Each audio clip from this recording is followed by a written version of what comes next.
lado sentimental, prova que ele ainda tem essa chama aí pela cabeça, né, vamos dizer assim, ele ainda tem esse sentimento. E é interessante, eu gostaria que todos reagissem dessa forma. Já pensou se todo mundo que foi provocado, que seja provocado... Mas tem um lado errado reage nessa com história aí, gols, né? Tem um lado errado aí nessa história, né? O lado errado é dessa turma...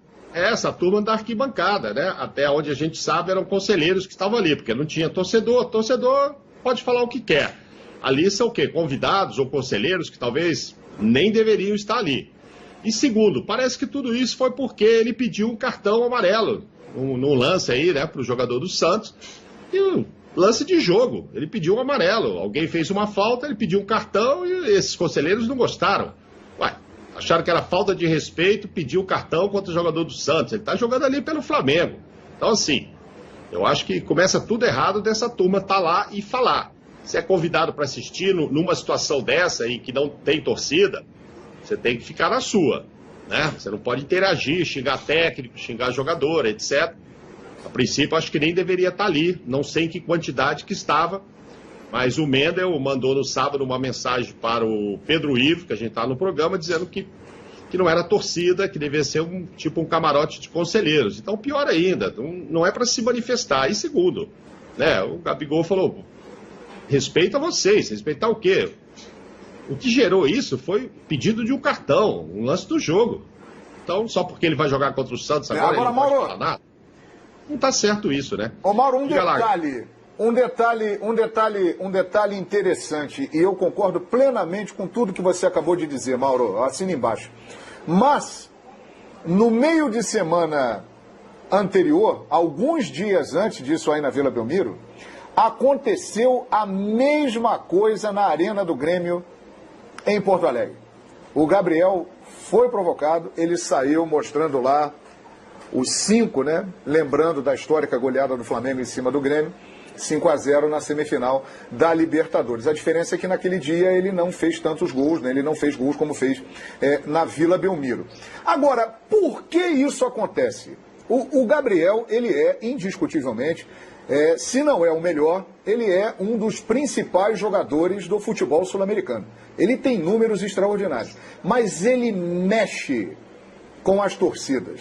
Ele é amado pelos rubro-negros, e muitos que não são rubro-negro não curtem, não gostam, têm implicância, pegam no pé e muitos até odeiam Gabigol. Por que isso acontece? Por que ele mexe tanto com as pessoas? Eu quero saber a sua opinião, professor Paulo Calçade. Olha, eu acho que o que a gente sabe é que a torcida ainda não está liberada no estádio aqui. Em alguns lugares. No caso da Vila Belmiro não está liberado. E isso que ocorreu é atitude de torcedor.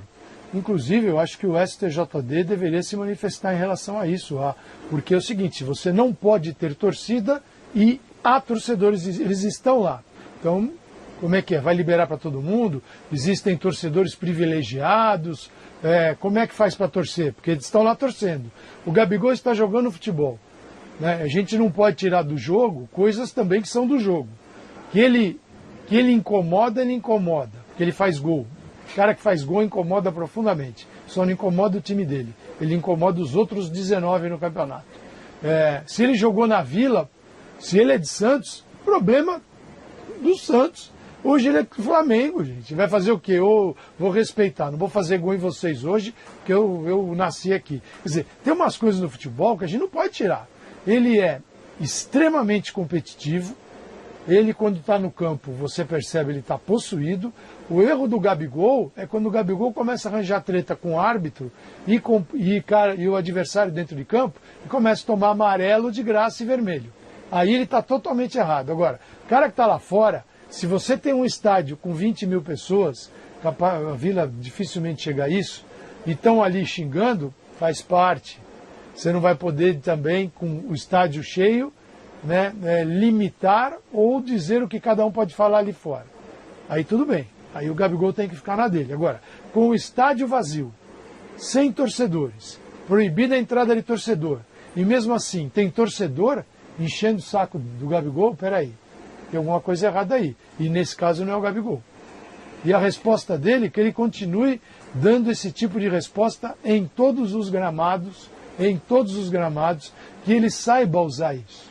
Que ele saiba usar. Incomodou? Incomodou. Perfeito. Vai lá e manda gol nos caras. Como ele fez. É assim ele tem que fazer em qualquer gramado. Na Vila, em qualquer lugar. Agora, os torcedores não deveriam estar lá. Então, os torcedores, na verdade, é o seguinte, uma regra não foi cumprida. E aí, quem que vai dizer, quem que vai corrigir isso? Para mim tem que ser a STJD. Fala assim, quem são aqueles caras lá? Aquela torcida ali. Por que o Santos deixou entrar a torcida? Porque se não pode para ninguém. Não pode 1, não podem 2, não podem 10, não podem 1000. Não podem 10 mil. Para mim, funciona desse jeito.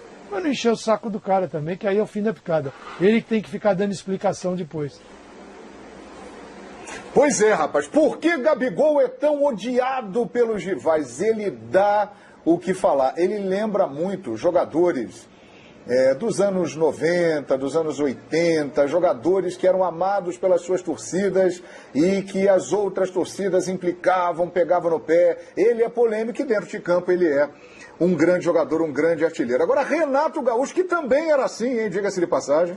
O Renato era um grande jogador, que a torcida do time que ele estava defendendo o adorava, e ele, com o jeitão dele, que tem muitas semelhanças com o Gabigol, também fazia com que torcidas rivais pegassem no pé dele. O Renato Gaúcho deu uma declaração interessante após a partida.